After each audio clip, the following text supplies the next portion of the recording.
February 2024, Dubai, the city of glittering gold-plated skyscrapers and empty promises. Here, Samir Hoffman, a 45-year-old German businessman, believed he had found the true love of his life. Yasmin, 22, with hair as black as the desert night and a radiant smile promising a new beginning, seemed like destiny.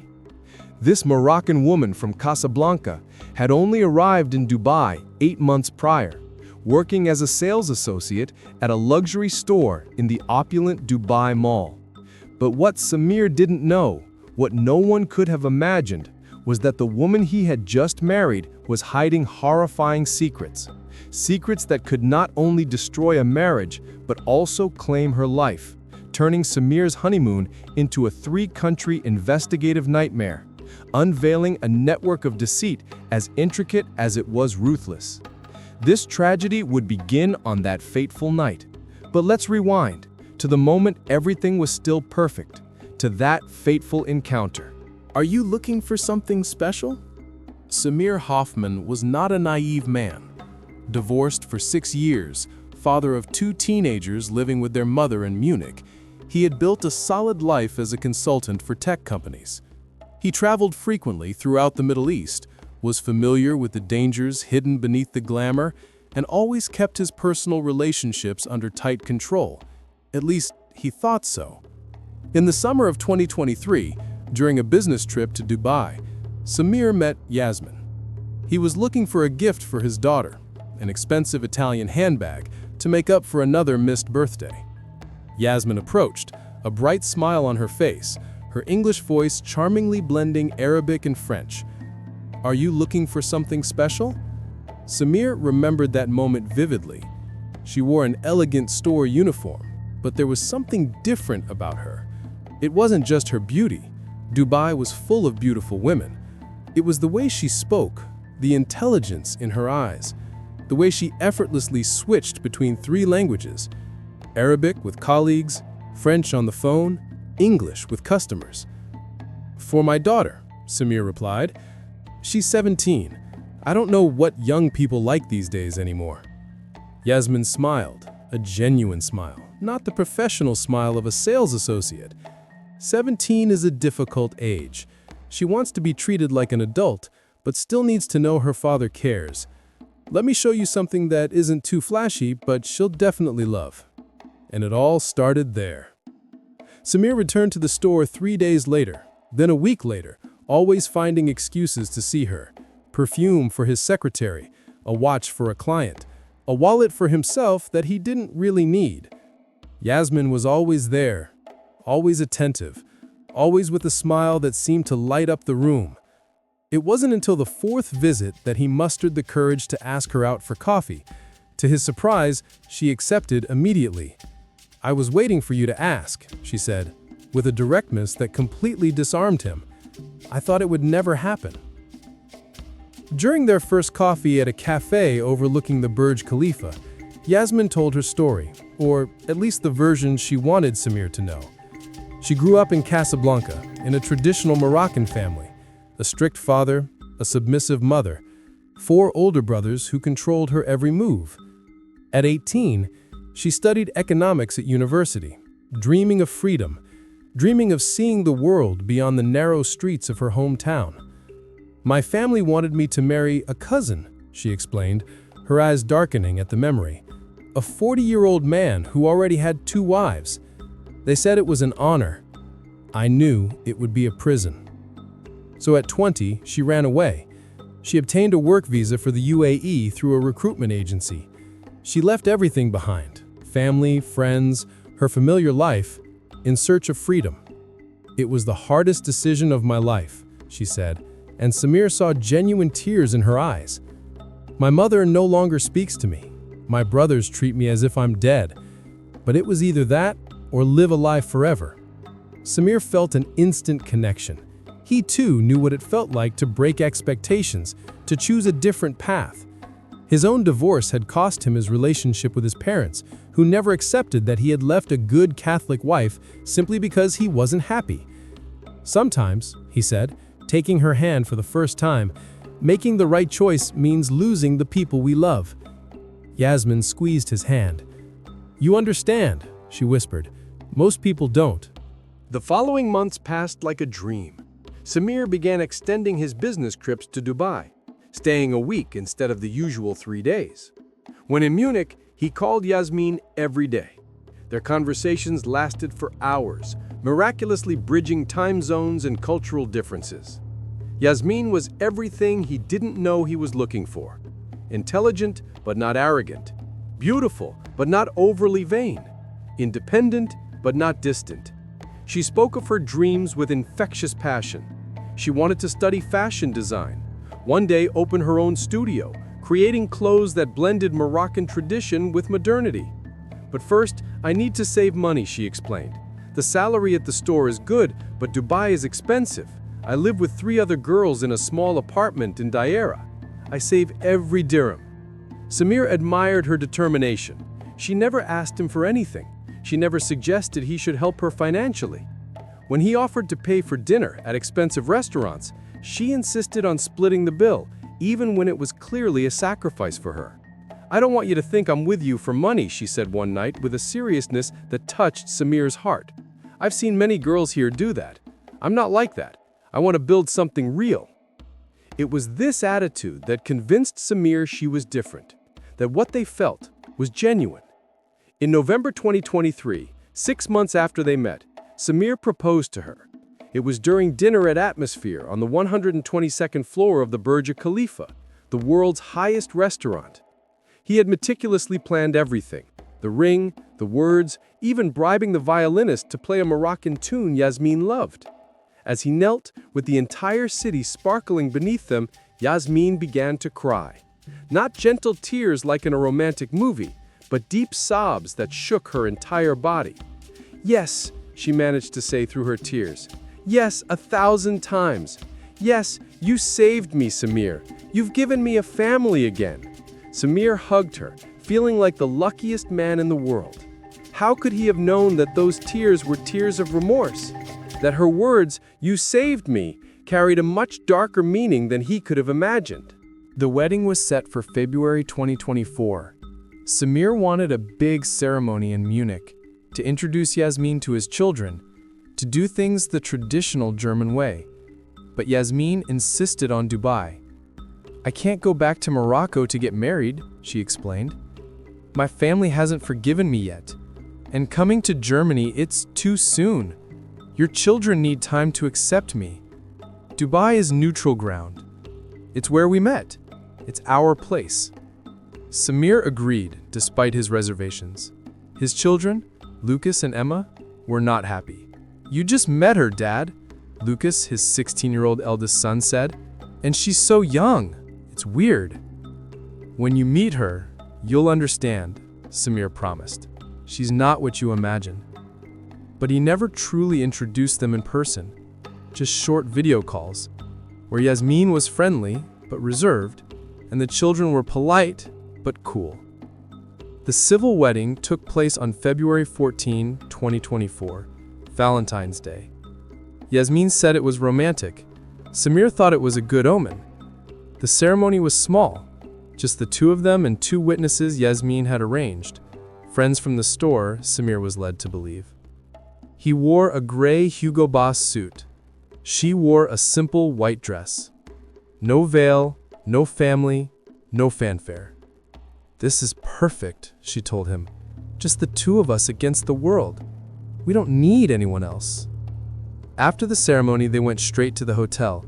Samir had booked the presidential suite at the Burj Al Arab, Dubai's most luxurious hotel, shaped like a sail stretching into the sea. 5 stars weren't enough to classify it. It was officially the world's only 7-star hotel. This will be a night we'll never forget, Samir told her, as they entered the suite with its golden marble columns and panoramic views of the Arabian Gulf. He was right, but not in the way he imagined. That first wedding night, everything seemed perfect.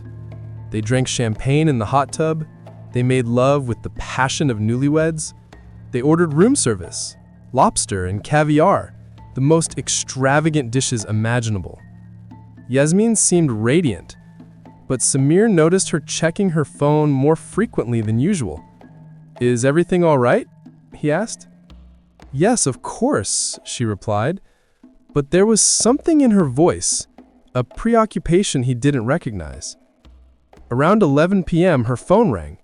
She looked at the screen and visibly paled. "I have to take this. It's urgent." "Urgent? On our wedding night? It's my sister from Morocco. Just a minute." She stepped onto the balcony, closing the glass door. Samir could see her through the glass, her hand gestures emphatic, her face contorted into expressions he had never seen before.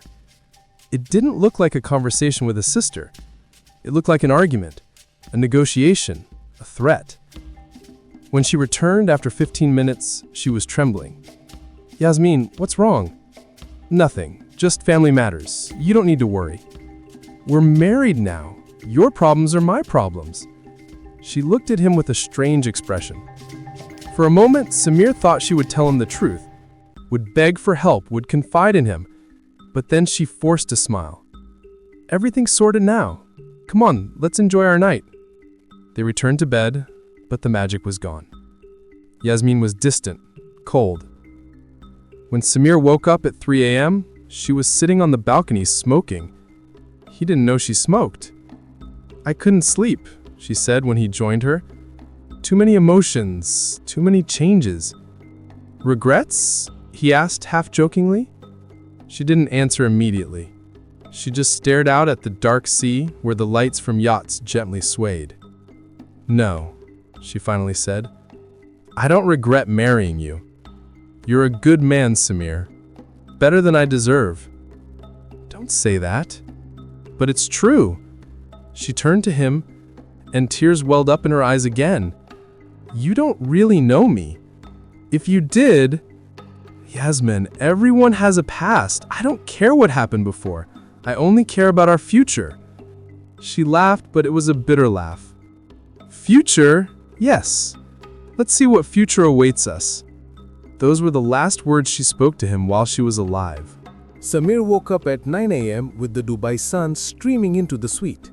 He reached out to hug his wife, but only touched cold sheets. The bed was empty. "Yasmin?" he called, still groggy. Silence enveloped the room. He got up and walked through the luxurious living room. The balcony was empty. So was the bathroom. That's when he noticed something odd. Her handbag was no longer on the chair where she had left it the night before. A chill ran down his spine. "Yasmin," he called louder, checking the wardrobe, the second bathroom, even behind the curtains, feeling ridiculous. She was nowhere to be found. He took out his phone. No messages. He called, going straight to her voicemail. He sent a message on WhatsApp. Only one tick, not delivered. Maybe she went out to buy something, he thought, trying to calm the rising panic. A surprise? A special breakfast? Anything. But deep down, he knew something terrible was happening. At 11 a.m., when she still hadn't returned and her phone was still off, Samir called reception. "Has my wife left this morning?" he asked, trying to sound calm. "One moment, Mr. Hoffman." A pause. "Yes, Mrs. Hoffman left the hotel at 5:47 a.m. 5:47? When it was still dark and he was fast asleep? Did she say anything? Leave a message?" "No, sir. She just requested a taxi." "To where?" "We don't have that information, sir. The taxi was called via a private app." Samir hung up, his hands trembling. He tried to think rationally. Maybe a family emergency. Maybe her mother or sister. But why no message? Why not wake him up? At 1 p.m., he called the police. "I want to report a missing person," he told the operator. "My wife, she disappeared this morning." "How long has it been, sir?" 7 hours. "Sir, an adult must be missing for at least 24 hours before..." "This is our wedding night," Samir exploded. "We just got married yesterday. She left at 5 a.m. without saying anything. Something is wrong." The operator's tone changed. "I understand, sir. I'll send a patrol car to the hotel." Detective Rashid Al-Mansouri arrived at the Burj Al Arab at 3 p.m. A man in his 40s, slender, with a neatly trimmed mustache and eyes that seemed to assess everything with mathematical precision. "Mr. Hoffman," he said in perfect English, "tell me exactly what happened." Samir recounted everything. The wedding, the night, the strange phone call. Yasmin's odd behavior, her disappearance in the morning. Al-Mansouri took meticulous notes. Did she take any belongings? Her handbag? Yes, but all her clothes are here. The suitcase is untouched. Passport? Samir checked. Yasmin's Moroccan passport was gone. Marriage documents? They were also gone. Al-Mansouri frowned. Mr. Hoffman, I need to ask you a delicate question. Is it possible your wife had other motives for marrying you? What do you mean? Residency visas, citizenship, money. Dubai is full of... No, Samir interrupted him, but his voice sounded less convincing than he intended. She's not like that. We're in love. Then help me find her. I need everything you know about her. Family, friends, address, workplace. It was then that Samir realized something terrifying. He knew very little about the woman he had married. Al-Mansouri went to the store where Yasmin supposedly worked. He returned 2 hours later with a grim expression. Mr. Hoffman, the store manager says Yasmin stopped working there 3 months ago. She quit in November. That's impossible. I spoke to her during her work hours. Where did she say she was? Samir felt the world spin. At the store. She always said she was at the store. The address she gave you, the apartment in the era where she said she lived with other girls, well, it doesn't exist. The building is real, but there's no record of anyone named Yasmin at that address for the past 2 years. Samir collapsed onto the bed, where just hours earlier he had been intimate with his wife. His mind refused to process what he was hearing. So, where did she live? What did she do? Al-Mansouri hesitated. That's what we need to find out. But Mr. Hoffman, he paused meaningfully. There's something else. What? Yasmin is not a real name. What do you mean it's not her real name? Samir felt his legs weaken. Al-Mansouri opened his tablet, displaying scanned documents. The passport she used to marry you is real, issued by the Moroccan government. But when we checked with Interpol, he swiped his finger across the screen. We found this. It was a photo of Yasmin, but the name beneath it was Amamira Khalil. She has at least 3 known identities, the detective continued. Amamira Khalil, Yasmin Bernali, and Leila Mansour, all with legitimate Moroccan passports, but with different birth dates. In this one, she's 22. In that one, 25. And in this last one, 28. Samir stared at the photos. It was her, always her. But at the same time, it was like looking at a stranger. How is that possible? Corruption, connections, money. In Morocco, if you know the right people, you can buy multiple identities. Al-Mansouri closed his tablet. The question is, why did she need 3? Through hotel security cameras and tracking her last credit card usage, the police discovered where Yasmin actually lived. Not in the era, but in an unremarkable building in Bourdubai, an area known for transient residents. Al-Mansouri and Samir arrived at the apartment at 6 p.m. The detective used a court order to persuade the landlord to open the door. What they found there destroyed every illusion Samir had left. The apartment was small, but it was not the space of a young woman working and saving money. It was the office of a professional operation. There were 3 laptops, 5 mobile phones, stacks of credit cards with different names and photos, dozens of printed photos pinned to a corkboard on the wall. Samir approached, a growing nausea in his stomach. They were photos of men, older men, well-dressed, clearly Western. There were notes next to each photo in Arabic. What do they say? He asked, pointing to the notes. Al-Mansouri read them, his expression growing darker. This one, German, 52, divorced, 2 children, works in oil, estimated assets $2 million. Another one, French, 48, widowed, no children, CEO, net worth $5 million.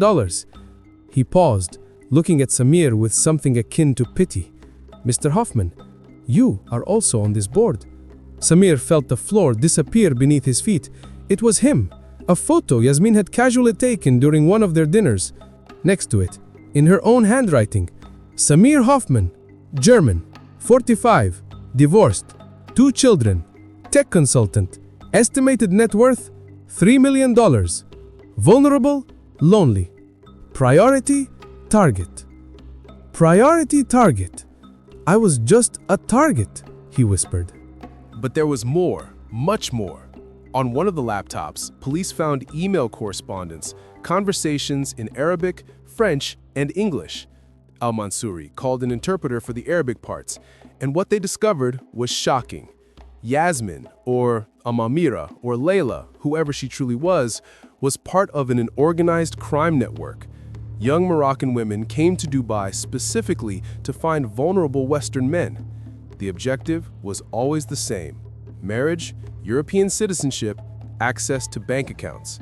But in Yasmin's emails, there was something different, something more sinister. She repeatedly refers to the last job, the interpreter said, frowning. And there are allusions to not making the same mistake. And here she says, this time there will be no witnesses. Witnesses to what? Samir asked, although a part of him didn't want to know the answer. Al-Mansouri was at another laptop, his face growing paler. Mr. Hoffman, you need to see this. On the screen were news articles, French articles from 2 years ago. French businessman found dead in Agadir, Moroccan wife missing. The photo of the man was one of those on the corkboard, and the photo of the missing wife was Yasmin, with different hair under the name Layla Mansour. But it was unmistakably her. He died of poisoning, Al-Mansouri read. Initially ruled a natural death, heart attack, but the autopsy revealed digitalis, a slow-acting, plant-derived poison. When police went to find the wife for questioning, she had vanished, along with 800,000 euros from the couple's joint account. Samir couldn't breathe. She killed this man? Never proven. The case is still open. But yes, she is the prime suspect. Al-Mansouri continued searching. And there's more. A case in Spain a year ago. Same pattern. Older man, quick marriage, sudden death, wife missing. How many people? Samir whispered. How many do we know? 3 confirmed suspicious deaths. 5 other marriage fraud cases without fatalities. But there could be others that were never reported. Samir looked around the apartment. This museum of lies and manipulation. He saw his own photo on the board marked priority target. He remembered the champagne bottle Yasmin had insisted he drink on their wedding night, the vitamin pill she always encouraged him to take, the $2 million life insurance policy she had casually suggested he buy to protect his children. "Detective," he said, his voice trembling, "I was supposed to die, wasn't I?" Al-Mansouri didn't answer immediately. He didn't have to. The answer was clear on his face. "What changed?" Samir continued. "Why did she flee instead of completing the plan?" "That," Al-Mansouri said, "is the question we need to answer, and we need to answer it quickly." The answer came from where they least expected it. One of the 5 mobile phones found in the apartment started ringing at 8 p.m. that same night. Al-Mansouri and his tech team had unlocked the device. The number was international, a Moroccan prefix. "Answer it," Al-Mansouri ordered the technician, activating the recorder. A rough male voice spoke in Arabic. The interpreter listened intently, his eyes widening with each word. "He's asking if the job is done," the interpreter whispered. "He wants to know if she's completed the mission." Al-Mansouri gestured for the technician to hang up. "We have enough. Trace that number." 15 minutes later, they had a name, Karim Khalil, and a connection, the eldest brother of Amira Khalil, Yasmin's real name. The story she had told Samir about running away from her oppressive family? A lie. Her family not only knew where she was, they were an integral part of the operation. Through Interpol and contact with Moroccan police, the true story of Yasmin Amiretta began to unfold. And it was even darker than Samir could have imagined. Amamira grew up in Casablanca, but not in a typical traditional family. Her father, Rashid Khalil, was arrested for fraud in 2015. Her 3 older brothers had extensive criminal records: extortion, document forgery, human trafficking. It was a crime family, Al-Mansouri explained, and Amirera was their secret weapon. Beautiful, intelligent, fluent in 4 languages, they had trained her since she was a teenager. The pattern was always the same. Amirera would travel to tourist destinations like Dubai, Barcelona, Marrakesh, using one of her many identities.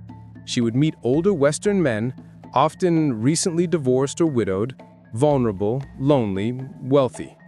She would charm them, marry quickly, and then it would vary. Sometimes it was just theft, gaining access to bank accounts, transferring money, disappearing suddenly. But in at least 3 known cases, the men died. The poison was digitalis, the medical examiner consulted by the police explained, derived from the foxglove plant.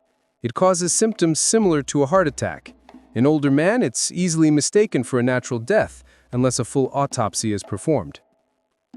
But that didn't explain why Amarera fled without completing the plan. Samir was still alive, healthy.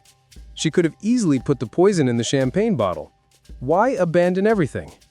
The answer came from her phone, the call she had answered on the balcony on their wedding night. The technical team had recovered the audio of the call through the phone carrier. It was Karim, her brother, and the conversation was explosive. "You have to finish this today," he said in Arabic. "We can't wait any longer. The French police are closing in. They've linked you to the Dubois case." I know, Amira replied, her voice strained. "But he hasn't signed the transfer papers yet. I need more time." "There's no more time. Do it tonight. Use the poison. Make it look like he had a heart attack during sex. A widowed wife inherits everything. You'll leave the country tomorrow." There was a long pause. When Amarera spoke again, her voice was different, smaller, almost scared. "What if I don't want to do it?" "What?" Karim exploded. "Don't be stupid. We've done this before." "But he's different. He's good to me. Really." "What? My God, you're in love?" Karim scoffed maliciously. "With that guy? You're pathetic, Amarera. He's just another one. Finish the job, or I'll come there and finish him myself, and it won't be gentle." The call ended there.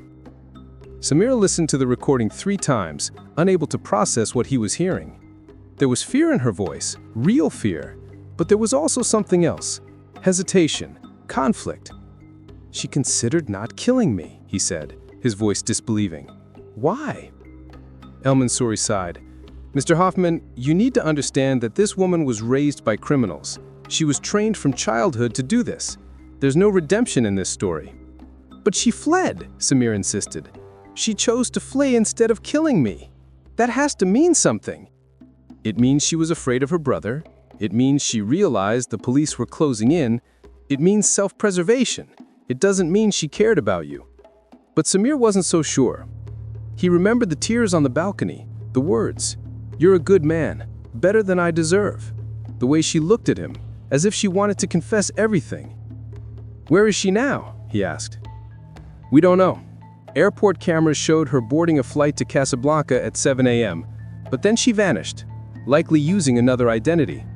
As for her brother," Al-Mansouri paused. "Moroccan police went to his last known address this afternoon and it was empty, but there were signs of a struggle.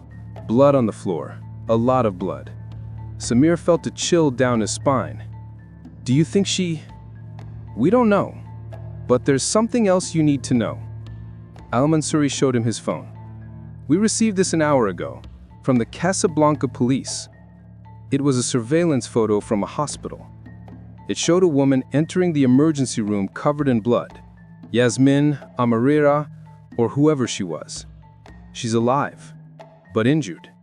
And now she's in the custody of the Moroccan police." Despite Al-Mansouri's advice, Samir booked the earliest flight to Casablanca. He needed to see her. He needed to hear from her own lips what was true and what was a lie.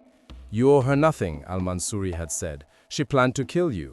"But she didn't," Samir replied, "and I need to know why." The Moroccan police were cautious, but they allowed him to visit her. Amamira was in a hospital cell under 24/7 surveillance. She had been stabbed 3 times, 2 in the abdomen, 1 in the shoulder.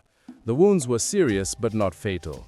5 minutes, Inspector Youssef Benani said, a middle-aged man with tired eyes. "And don't touch her. She's extremely dangerous." When Samir entered the room, Amamira was sitting on a chair, her hands cuffed to the table. She wore light blue hospital clothes, her left arm in a sling. Her face was thinner, pale, with deep, dark circles under her eyes. When she saw him, her tears started flowing immediately. "Samir," she whispered, "you shouldn't be here." "Why did you flee?" he asked directly, sitting down opposite the table. "Why didn't you kill me as planned?" She closed her eyes, tears streaming down her cheeks.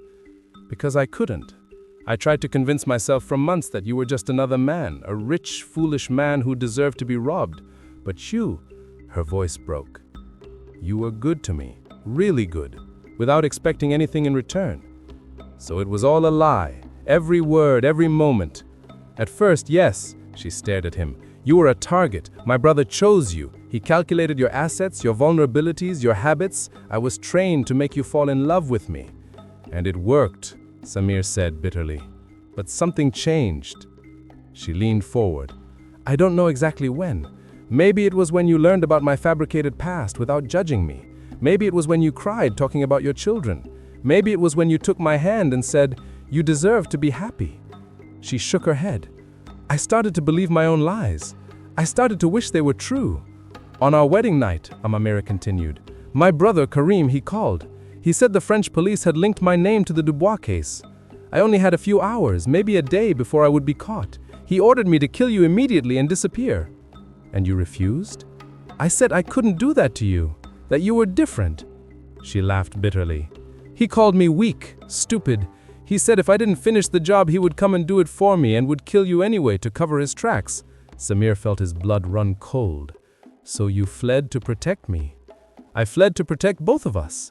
I thought if I disappeared quickly, he wouldn't have time to come to Dubai. You would be safe." She looked at her cuffed hands. "But he found me in Casablanca. He found me at a friend's apartment. We fought. He had a knife." "You killed him?" Amira was silent for a long moment.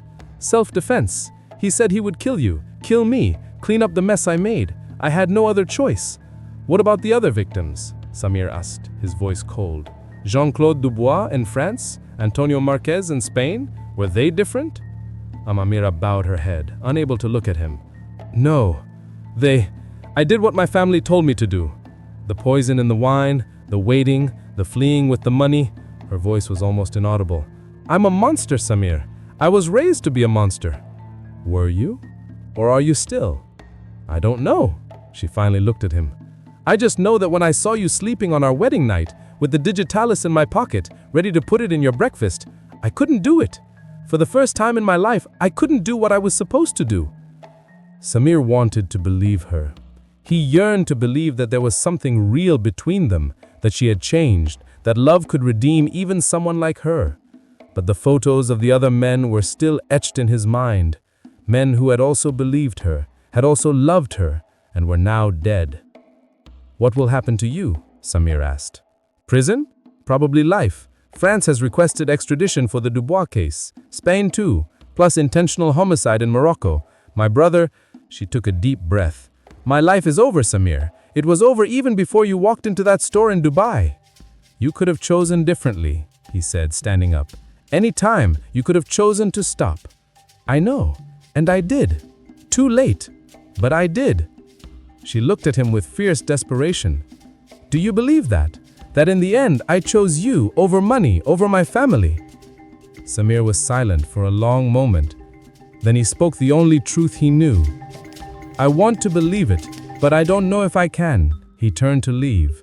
"Samir," she called, "I'm sorry for everything. You deserve better than me." He paused at the door without turning back. "Yes, I do." And then he left, leaving her behind. The woman he had loved, the woman who had planned to kill him, the woman who perhaps, just perhaps, had finally found a shred of humanity, but it was too late for all of them. Amamira Khalil was sentenced to 25 years in prison for self-defense manslaughter of her brother Karim, plus 2 life sentences from France and Spain for intentional homicide. Extradition would be decided after she completed her sentence in Morocco. Samir watched the verdict via video conference from Munich. When her eyes briefly met the camera, he saw something that haunted him. It wasn't regret, it was relief, as if prison was the freedom she had never had. Back in Munich, Samir spent months in therapy. His children, Lucas and Emma, were shocked to learn the truth. Emma cried for days. Lucas was furious. "How could you be so stupid, Dad? A 22-year-old girl suddenly in love with you. It was clearly a scam." But over time, the anger gave way to understanding. Samir wasn't stupid. He was human, lonely, vulnerable, exactly what she was looking for. She was very professional, the therapist said. She studied you. She knew exactly what buttons to push. It's not your fault you fell in love with the persona she created. But that didn't lessen the pain at all. In October, Samir received a letter from prison. He hesitated for 3 days before opening it. Samir, I don't expect forgiveness. I don't deserve it. I killed 2 innocent men out of greed. I planned to kill you, but I want you to know that last night as you slept, I held your hand and cried because for the first time I understood what I had destroyed. Not money, not security, but the possibility of real love. You showed me who I could be in another life with different choices. It wasn't a complete lie. There was truth intertwined with the manipulation, and that truth saved me from becoming a complete monster. Thank you for that. Live well. Love again. Just be more careful. A. Samir burned the letter, but he kept the ashes. December 2024, Christmas market in Munich. Samir was with Lucas and Emma, drinking mulled wine, chuckling at something silly. For the first time in months, he felt light. A woman bumped into him. "Excuse me," she said in German, smiling.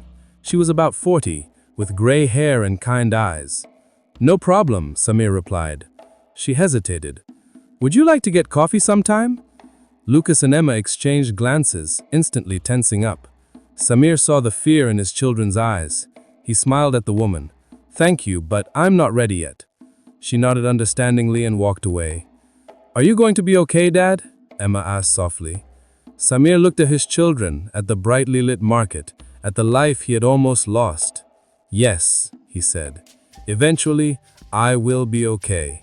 And for the first time, he believed it. At Casablanca Central Prison, Amamira Khalil shared a cell with 5 other women. She taught French and English to illiterate inmates. She helped them write letters to their families. It wasn't redemption, it never would be, but it was something. A small piece of humanity reclaimed. At night, she thought of Samir, of the man she almost killed, of the man who saw her as a person, not a tool. And she wondered if she had met him 10 years earlier, things would have been different. She would never know. Some questions have no answers, only consequences. So, in a story filled with such deception and betrayal, is true love, even a faint glimmer of it, powerful enough to redeem a lost soul? Or is it just another illusion in an endless web of lies?